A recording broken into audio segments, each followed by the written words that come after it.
नमस्कार, मुद्दा देख रहे हैं आप। मैं हूं आपके साथ नेहा दुबे। उत्तर प्रदेश में स्कूल विलय के मसले पर हंगामा मचा हुआ है। बता दें आपको कि इस पूरे विषय पर फिलहाल योगी सरकार को हाईकोर्ट से बड़ी राहत मिली है।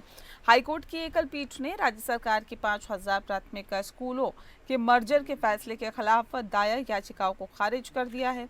कोर्ट ने स्पष्ट किया है कि सरकार का ये कदम शिक्षा की गुणवत्ता में सुधार और संसाधनों के बेहतर उपयोग के लिए उठाया गया है। दरअसल यूपी के बेसिक शिक्षा विभाग ने 16 जून 2025 को एक आदेश जारी कर हजारों प्राथमिक स्कूलों को छात्र की संख्या के आधार पर नजदीकी उच्च प्राथमिक या कंपोजिट स्कूलों में मर्ज करने का निर्देश दिया था। बता दें कि सरकार का तर्क था कि कम छात्र वाले यानी कि कम संख्या वाले स्कूलों में संसाधनों का अपव्यय हो रहा है। मर्जर से शिक्षकों और बुनियादी ढांचे को बेहतर किया जा सकेगा, उसका बेहतर उपयोग होगा, जिससे बच्चों की गुणवत्तापूर्ण शिक्षा उनको मिल सकेगी। इस आदेश के खिलाफ शिक्षक के संगठनों और कुछ अभिभावकों ने हाई कोर्ट में याचिका दायर की थी। और अब बता दें आपको कि याचिकाकर्ताओं ने तर्क दिया था कि स्कूलों का मर्जर ग्रामीण क्षेत्रों में बच्चों की शिक्षा को प्रभावित करेगा, क्योंकि उन्हें स्कूल पहुंचने में दिक्कत होगी। यूपी में प्राथमिक स्कूलों में हो रहे विलय के विरोध में उत्तर प्रदेशीय प्राथमिक संघ शिक्षक संघ चरणबद्ध आंदोलन कर रहा है और उधर इस मुद्दे पर जमकर सियासत भी हो रही है। कांग्रेस और समाजवादी पार्टी ने योगी सरकार के खिलाफ मोर्चा खोल दिया है। प्राइमरी स्कूलों में हो रहे विलय पर जो अखिलेश यादव ने प्रदेश सरकार पर तीखा हमला बोला है। सपा अध्यक्ष ने कहा कि भाजपा का एजेंडा सामाजिक न्याय के विरुद्ध है। भाजपा गरीब, पिछड़ों, दलितों व अल्पसंख्यकों का हक जो है उन्हें नहीं देना चाहती है। अखिलेश यादव ने कहा है कि भाजपा सरकार की शिक्षा विरोधी नीति के खिलाफ 15 अगस्त को स्वतंत्रता दिवस पर समाजवादी पार्टी के विधायक, नेता और पदाधिकारी ऐसे गांव में जाकर स्वतंत्रता दिवस मनाएंगे जहां पर स्कूल बंद किया जा रहा है।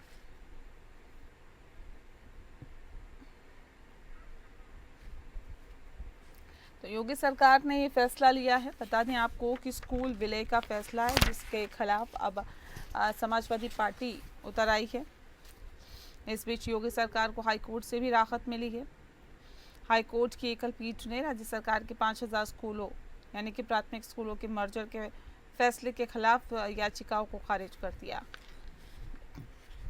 तो फिलहाल हाईकोर्ट से राहत योगी सरकार को मिली है। कोर्ट ने स्पष्ट किया है कि सरकार का एक कदम शिक्षा की गुणवत्ता में सुधार और संसाधनों के बेहतर उपयोग के लिए उठाया गया है। दरअसल यूपी की बेसिक शिक्षा विभाग ने 16 जून 2025 को एक आदेश जारी कर हजारों प्राथमिक स्कूलों को छात्रों की संख्या के आधार पर नजदीकी उच्च प्राथमिक या कंपोजिट स्कूलों में मर्ज करने का निर्देश दिया था।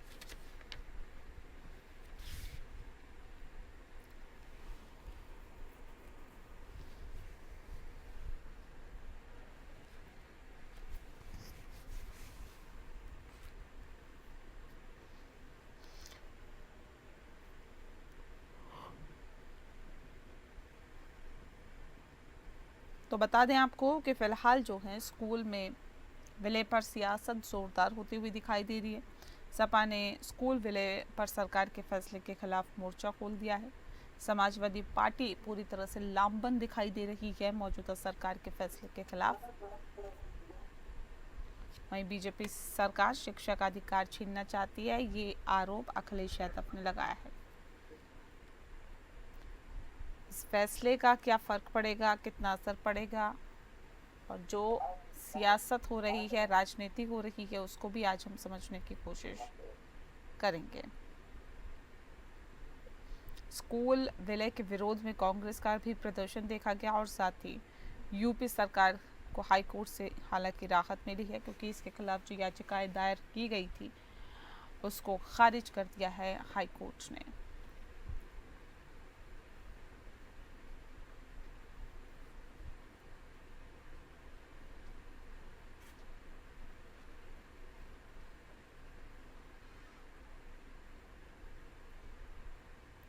तो बता दें कि उत्तर प्रदेश में स्कूल विलय के योगी सरकार के फैसले पर सियासी हंगामा मचा हुआ है। इस बीच योगी सरकार को हाईकोर्ट से बड़ी राहत मिली है।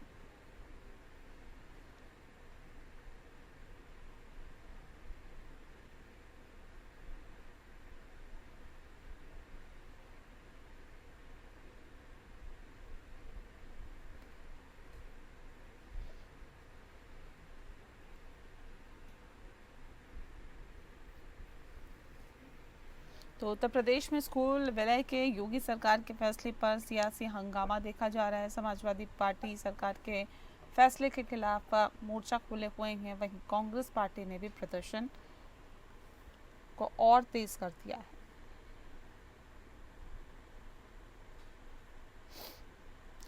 तो स्कूल विलय का फैसला कितना सही है, ये एक बड़ा सवाल है। और क्या दिक्कतें होंगी, अगर दिक्कतें होंगी तो क्या दिक्कतें होंगी, और क्या सिर्फ और सिर्फ इस पर राजनीतिक रोटियां सेकने की कोशिश की जा रही है।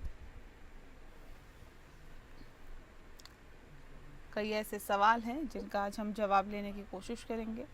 स्कूल विलय के विरोध में जो पार्टियां हैं उनका क्या मकसद है, दिक्कतों की भी आज हम बात करेंगे।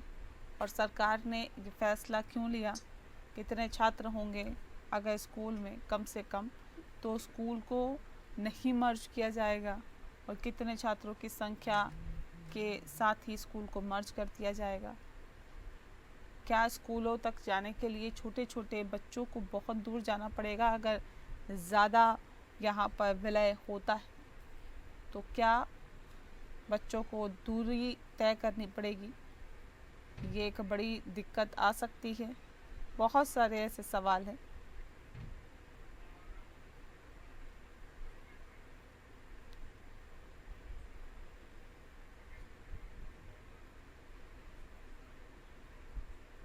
और चलिए इस विषय पे तफसील से चर्चा करेंगे। खास मेहमान हमारे साथ मौजूद हैं, उनसे आपका परिचय करा देते हैं। इस वक्त हमारे साथ विजय कुमार बंधु जी हैं, अध्यक्ष है ATEVA के। बहुत स्वागत है विजय जी आपका। हमारे साथ डॉक्टर राकेश प्रजापति जी हैं जो कि राष्ट्रीय प्रवक्ता हैं समाजवादी पार्टी के। बहुत स्वागत है आपका। और गौरव मिश्रा जी हमारे साथ जुड़ गए हैं, नेता हैं भारतीय जनता पार्टी के। गौरव जी आपका भी बहुत बहुत स्वागत है। इस खास कार्यक्रम की शुरुआत विजय कुमार बंधु जी आपके साथ करते हैं। सर, स्कूल विलय के लगातार विरोध हो रहा है, क्या वजह इसके पीछे मानते हैं? सरकार के फैसले को आप कैसे देखते हैं? देखिए, आपका बहुत बहुत धन्यवाद कि जनवादी मुद्दे को आपने उठाया। आज इस विषय को लेकर के पूरे गांव-गांव और आम आवाम तक बड़ी चर्चा है कि स्कूल खुलने चाहिए कि बंद होने चाहिए। मतलब ये अद्भुत घटना है इस दौर में कि स्कूल बंद किया जा रहा है। बंद करने के क्या क्या नुकसान होंगे? एक तो गांव का जो प्राइमरी व्यवस्था हमारी है वो हमारे अधिनियमों के तहत चलती है, जो कहा गया है कि 14 साल के बच्चों तक को निःशुल्क और अनिवार्य शिक्षा, निःशुल्क और अनिवार्य शिक्षा कैसे मिलेगी? जब उसका स्थान दूर हो जाएगा तो क्या वो संभव हो पाएगी अनिवार्य शिक्षा?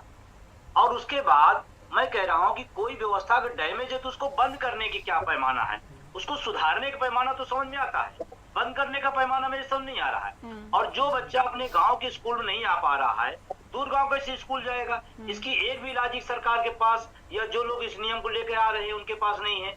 दूसरा, गांव गरीब जो गरीबा किसान मजदूर का बेटा है वो गांव में इसी बहाने प्राइमरी के बहाने टाटपट्टी में पढ़ लेता है, तो कम से कम एजुकेशन तो उसको मिल जा रही है। ठीक है, सुविधाएं नहीं बहुत मिल रही है लेकिन एजुकेशन तो मिल जा रही है। और जो अनिवार्य शर्त है उसको आप नहीं कर रहे हैं, प्लस आपने बंद कर दिया है।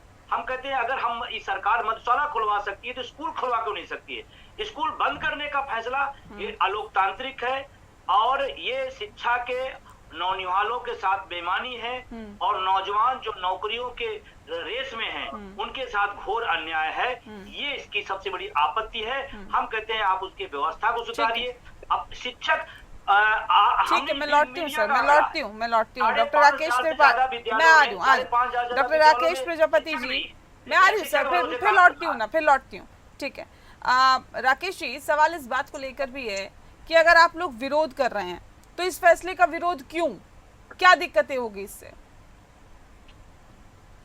जी शुक्रिया समय देने के लिए। और सबसे पहले मैं आज हमारे साथ में जो बड़े भाई हमारे जुड़े हुए हैं विजय कुमार बंधु जी, उनका स्वागत करते हुए और उनकी ही कल उन्होंने एक पोस्ट डाली है, मैं उनसे ही शुरुआत करना चाहूंगा। उन्होंने 2 लाइनें लिखी हुई हैं, उस 2 लाइनों से ही शुरुआत करना चाहूंगा। लश्कर भी तुम्हारा है, सरदार भी तुम्हारा है, तुम झूठ को सच लिख दो, अखबार भी तुम्हारा है, इस दौर के फरियादी जाए तो कहाँ जाए, कानून भी तुम्हारा है, दरबार भी तुम्हारा है। इसका मतलब ये है, साफ साफ है कि भारत के न्याय प्रिय जो उच्च कोर्ट कोटि के हमारे हाई कोर्ट है, सुप्रीम कोर्ट है, आखिर वो किस लिए बनाए गए हैं? वो बच्चों को न्याय दिलाने के लिए बनाए गए हैं। बच्चे न्याय के लिए न्यायालय जाते हैं और वहां से भी के लिए क्या मिलता है? झुंझुना मिलता है। किस तरीके से उत्तर प्रदेश की सरकार संवेदनशील हो गई है। मैं तो कई बार कह चुका हूँ, उत्तर प्रदेश के मुख्यमंत्री चूंकि वो अविवाहित है, उनकी बीवी नहीं है, बच्चे नहीं है, उनको उनका जाति ना पटी न देश के मुखिया प्रधानमंत्री परिवार की ये सिटी कीमत नहीं जानते और इसके अंदर खोले ठीक है, बंद स्कूल बंद करने से क्या हो? जिस गांव के बच्चे ठीक है, चलिए आप कह रहे व्यवस्थाओं को सुधारना चाहिए बजाय स्कूल विलय करने के। ठीक है विनय जी, क्या लगता है कि वाकई दिक्कतें ज्यादा होगी कम होने की बजाय अगर ये विलयीकरण का फैसला पूरी तरह से लागू हो जाता है तो? देखिए, सबसे बड़ी बात है इसमें अंतर समझने की बात है। अभी सम्मानित प्रवक्ता ने कहा कि योगी जी की शादी नहीं हुई, बच्चे नहीं हुए, ये अलग विषय हो सकता है, किसी की शादी नहीं हुई, किसी के बच्चे नहीं हुए, लेकिन उनके बच्चे शिक्षण संस्थान चलते हैं, हायर एजुकेशन का वो बाकायदा संस्थान चलाते हैं, हॉस्पिटल चलाते हैं, तो संवेदना किसी के शादी और बच्चे से न तोला जाए। मेरा मत सिर्फ इतना है, जो सरकार ने जीवो निकाला, जिसको आज हाई कोर्ट ने भी उस पर अपनी सहमति व्यक्त कर दी है, उनका सिर्फ इतना कहना था, जिस विद्यालय में 1 से 8 तक या 1 से 5 तक के जो विद्यालय है जहाँ 50 से कम छात्र हैं, क्योंकि अब सोचिए 1 से 8वीं तक का क्लास हो, वहां पे 25 बच्चे या 30 बच्चे पढ़ते हो, तो शिक्षकों का भी अभाव है। सबसे बड़ी चीज है कि आप देखें 1 से 8 तक का विद्यालय है, अगर एक साथ अगर 8 क्लास चल रहे होंगे तो हर क्लास के लिए शिक्षक कम से कम चाहिए, वरना जो भी शिक्षक उस मजबूरी को समझते होंगे कि क्या 7वीं 8वीं को एक साथ बैठा के पढ़ाएंगे, 1 से लेकर 2 3 तक एक साथ बैठाएंगे, तो गार्जियन क्यों पढ़ाना चाहेगा? हम लोग प्राइमरी एजुकेशन से पढ़ के निकले हैं, उस समय प्राइमरी एजुकेशन के लोग 2 किलोमीटर पैदल चल के जाते थे, तब तो कोई संसाधन नहीं हुआ करता था। तो चाहे हम लोग कुशीनगर में रहो चाहे आजमगढ़ में पढ़े हो, हर जगह वो एक यात्रा प्राइमरी स्कूल की ऐसी रही है। लेकिन सबसे बड़ी चीज है कि गार्जियन किसी भी अपने बच्चे को फीस देकर नर्सरी स्कूल में इसलिए पढ़ाना चाहता है कि वहां पर कम से कम पर्याप्त शिक्षक है, क्वालिटी एजुकेशन है। लेकिन विनय जी यहाँ बैठे हो, मैं विजय से मैं पूछना चाहूंगा कि आपके प्राइमरी स्कूल के इतना वेल ट्रेंड शिक्षक क्या आपके नर्सरी स्कूलों में है? आप BEd, टेट, सुपर टेट आप लोग को, लेकिन सबसे बड़ा सवाल है कि बच्चे आए, उनको क्वालिटी एजुकेशन मिले, ये सबसे ज्यादा जरूरी है।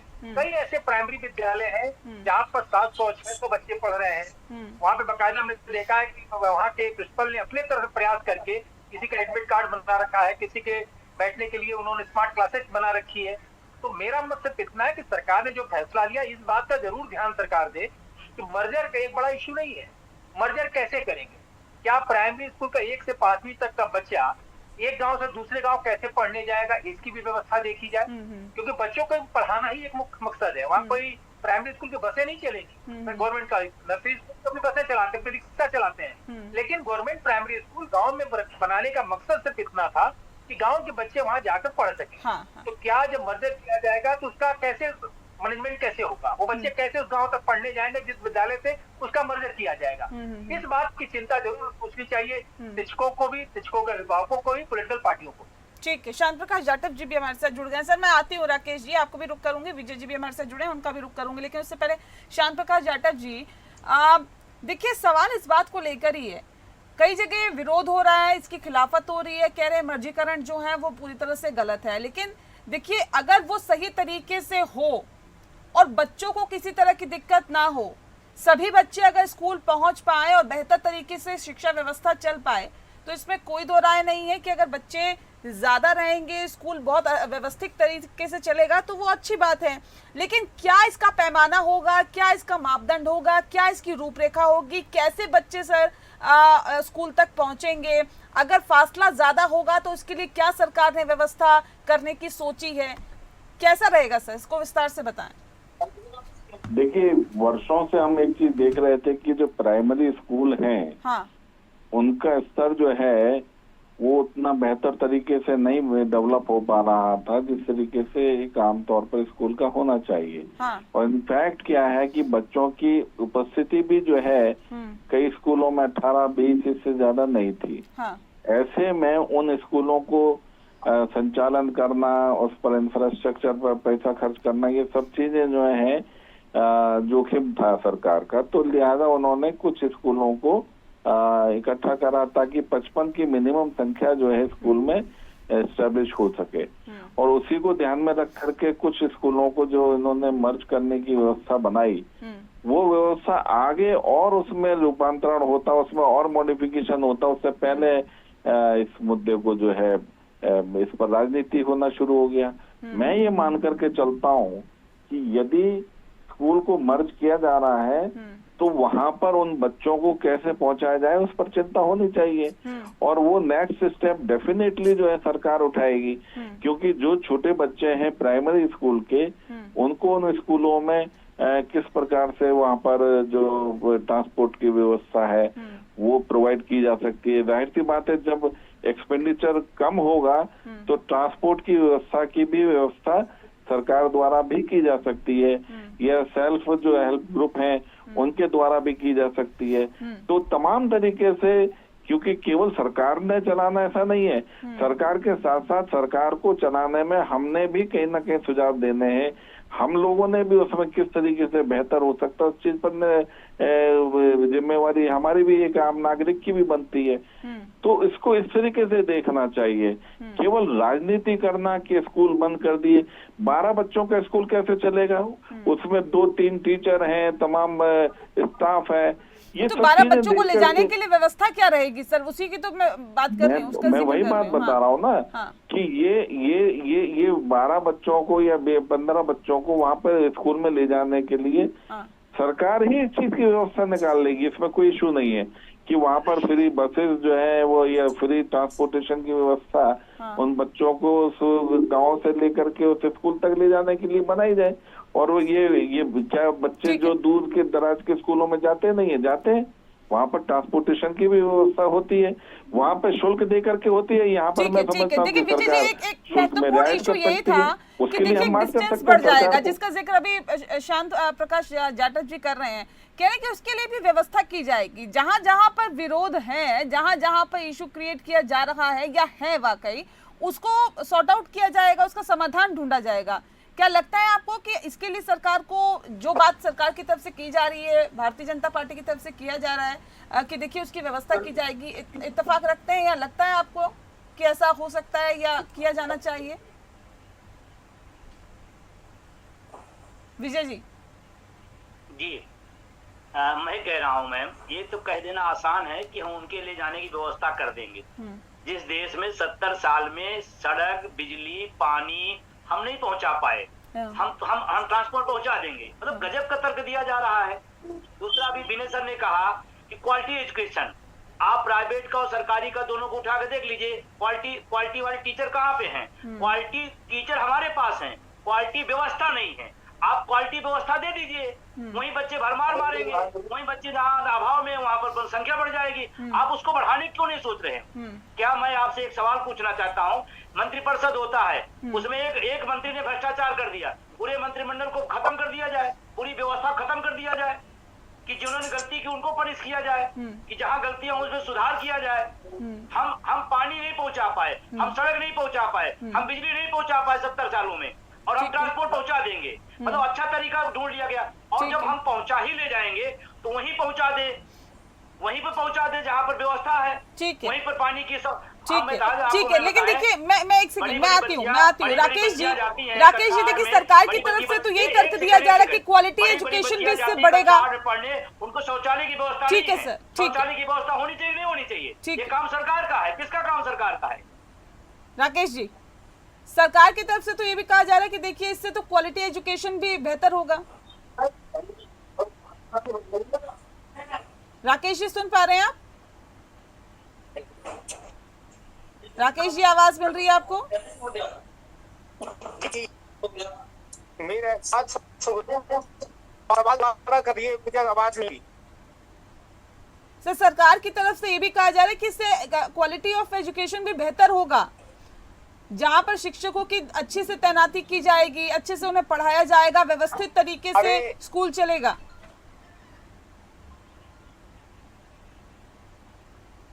तो मतलब ये पिछले 9 सालों से धोखा देने का काम कर रहे थे उत्तर प्रदेश की जनता को। पिछले 9 सालों से धोखा दे रहे थे, इसका मतलब उत्तर प्रदेश की जनता को। इसका मतलब तो यही हुआ। आप ये बताइए, मैं तो बार बार कह रहा हूँ, आखिर 50 बच्चों से कम जहाँ बच्चे हैं वो स्कूल बंद करने की क्या आवश्यकता है? वहां पर 1.25 टीचर रख दीजिए। 1.25 का मतलब ये है कि एक टीचर परमानेंट रख दीजिए और एक शिक्षा मित्र जिसे इन्होंने 10,000 रुपए दे रहे हैं, पिछले 7 सालों से 1 रुपया नहीं बढ़ाया है, उन लोगों को टीचर रख करके शिक्षा व्यवस्था को सही कर सकते। रही इनके भाजपा के प्रवक्ता कह रहे का काम शिक्षकों का है, तो सरकार हम क्यों चुनते हैं? सरकार इसलिए चुनिए कि वो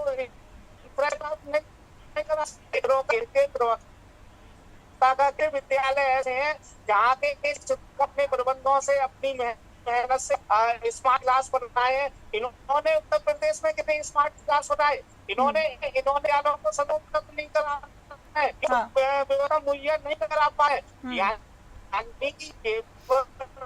के साथ नागरिकों में लुटा करके रखना चाहती है। वही बात के अभी सावन आ रहा है तो करोड़ीकॉप्टर से फूल बरसाने के लिए इन पर पैसा आ जाएंगे कांवड़ियों पर, लेकिन बच्चों की जो मूल आवश्यकता है, जो सबसे ज्यादा जरूरत है शिक्षा, उस पर उसको देने के लिए इनके पास संसाधन नहीं है। आदमी की आवश्यकता है रोटी, कपड़ा और मकान, और शिक्षा जरूरी है। शिक्षा ही ऐसी है जो व्यक्ति को अंधकार से निकालने का काम करती है।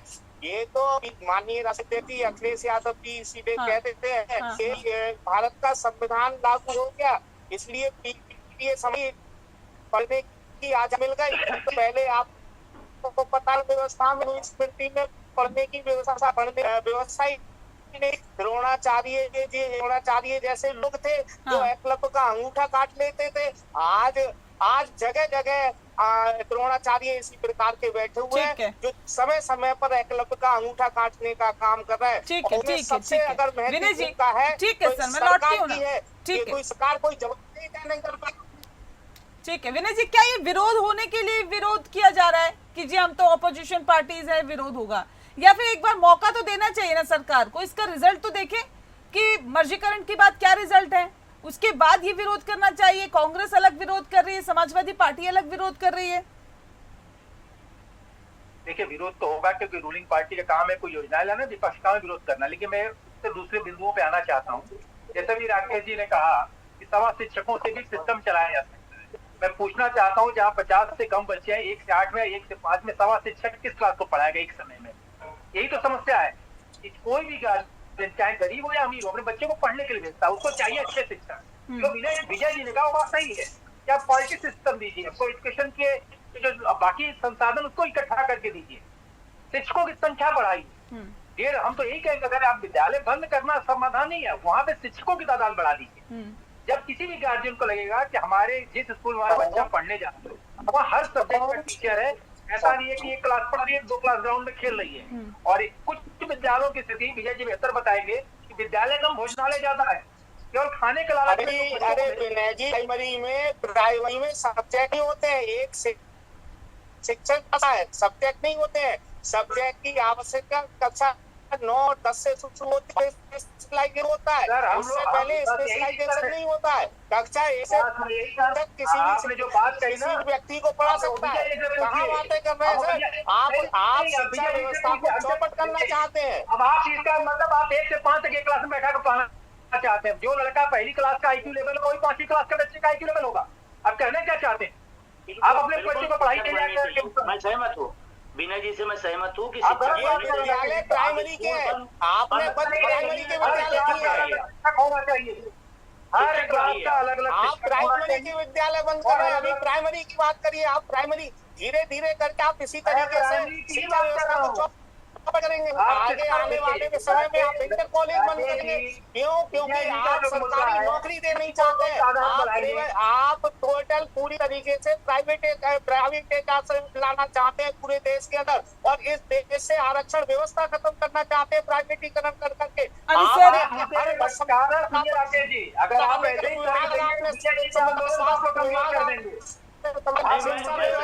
राकेश जी, ये विडंबना है, ये विडंबना है। जब बात सही बोली जाती है ना तो आप पत्रकारों पर ही सवाल उठा लेते हैं। इस तरह से अपने स्कूलों में होंगे, शिक्षक बढ़ाए जाएंगे। जब शिक्षकों के इतने पद खाली पड़े तो क्यों नहीं भरे जा रहे? ये सरकार की जवाबदेही है। सरकार को अपने सर, ये संभव है क्या? मुझे विजय जी एक बात बताइए, विजय जी, ये संभव है क्या कि अगर 50 बच्चे एक विद्यालय में हैं तो उस पर 5 टीचर रखे जाएं? ये संभव है? क्यों नहीं? मेरा 50 बच्चे क्यों है? मेरा तो ये कहना 50 बच्चे क्यों है, इसलिए है तो वहाँ पे अपने संसाधन नहीं दिया है। गार्जियन क्यों भेजेगा बच्चे को पढ़ने के लिए? जब आप संसाधन देंगे तो बच्चे अपने आप पढ़ने। बात तो मैं कह रहा हूँ, सरकार का काम है संसाधन बढ़ाना, सरकार का काम है टीचर बढ़ाना। क्वालिटी एजुकेशन की बात करें तो क्वालिटी व्यवस्था दें, व्यवस्था सब बेहतर हो जाए। बंद करना सोल्यूशन नहीं है। ठीक है, शांत प्रकाश जी, क्या वाकई संसाधनों की कमी की वजह से पेरेंट्स नहीं भेजते बच्चों को स्कूलों में? और यही वजह है कि 12-12, 15 बच्चे, 14 बच्चे, 20-25 ये संख्या रह गई है स्कूलों की। शांत प्रकाश जी, 1 लाख। देखिए विजय जी आ रहे। सही मायने में क्या है कि बच्चों के जो पेरेंट्स हैं उनके जहन में ये पिछले कई वर्षों से जो शिक्षा का जो प्राइमरी स्तर पर जो रवैया है वो बहुत सकारात्मक न रहने के कारण से लोग जो है इसे उपेक्षित कर रहे हैं, और यही कारण है कि वो अपने बच्चों को प्राइवेट स्कूलों में भेज रहे हैं। इसलिए उपस्थिति जो है सरकारी स्कूलों में कम है। इनफैक्ट क्या है कि अगर ये जो आपस में मर्ज जब स्कूल हो जाएंगे, बच्चों की संख्या बढ़ जाएगी, बच्चों को फ्री ट्रांसपोर्टेशन, जब हम तमाम बच्चियों को फ्री बसेस के पासेस देते हैं, इसी तरीके से हम बच्चों को फ्री ट्रांसपोर्टेशन दे करके और उन स्कूलों में लाएं जिसमें बच्चों की संख्या अधिक हो जाएगी, तो शिक्षा का भी स्तर सुधरेगा, बच्चों के एजुकेशन का भी स्तर सुधरेगा, और सभी मिलकर के जब इकट्ठा बड़ी संख्या में बच्चे स्कूल में होंगे तो उसके बहुत अच्छे सुखद परिणाम भी निकलेंगे। इसलिए इस पर राजनीति की आवश्यकता नहीं है, सबको मिलकर के इसमें पॉजिटिव विचार के साथ में काम करना चाहिए। देखिए, जब 50 बच्चों पे एक टीचर होगा एक ही कक्षा का तो उन्नत शिक्षा मिलेगी, मगर 50 बच्चे अलग अलग शिक्षा क्लासेस के हैं और उनको एक या सवा टीचर देने की जो बात समाजवादी पार्टी के लोग कर रहे हैं, तो वही उसी विचार के लोग निकलेंगे जैसे कि इस वक्त में चल रहे हैं। इसलिए घल्लूघारा हो जाएगा। 1 से 5 तक का जो बच्चे का जो इनिशियल स्तर पर जो बौद्धिक विकास होना चाहिए, उसको उसी रूप में ही टीचर दे करके प्रोवाइड करके 5 कक्षा 5 तक 5 कक्षाएं तो 5 टीचर दिए जाने चाहिए। उसके लिए बच्चों की बढ़ोतरी तो करनी पड़ेगी। बातों का भी ध्यान रखना चाहिए कि बच्चों को किसी तरह की दिक्कत ना हो, और ये भी सुनिश्चित होना चाहिए कि वो छोटे छोटे बच्चे जो विद्यालय जाना चाहते हैं या जिनके अभिभावक नहीं भेज पा रहे हैं संसाधनों की कमी की वजह से, वो बच्चे उन स्कूलों तक तो कम से कम पहुंच पाए जो उनके घर से दूर हो, और उसकी जिम्मेदारी भी सरकार को यहाँ पर लेने की जरूरत है। बहरहाल वक्त की कमी है। बहुत शुक्रिया आप सभी मेहमानों का हमारे साथ इस खास चर्चा में शामिल होने के लिए। मुद्दा में फिलहाल के लिए इतना ही। नमस्कार।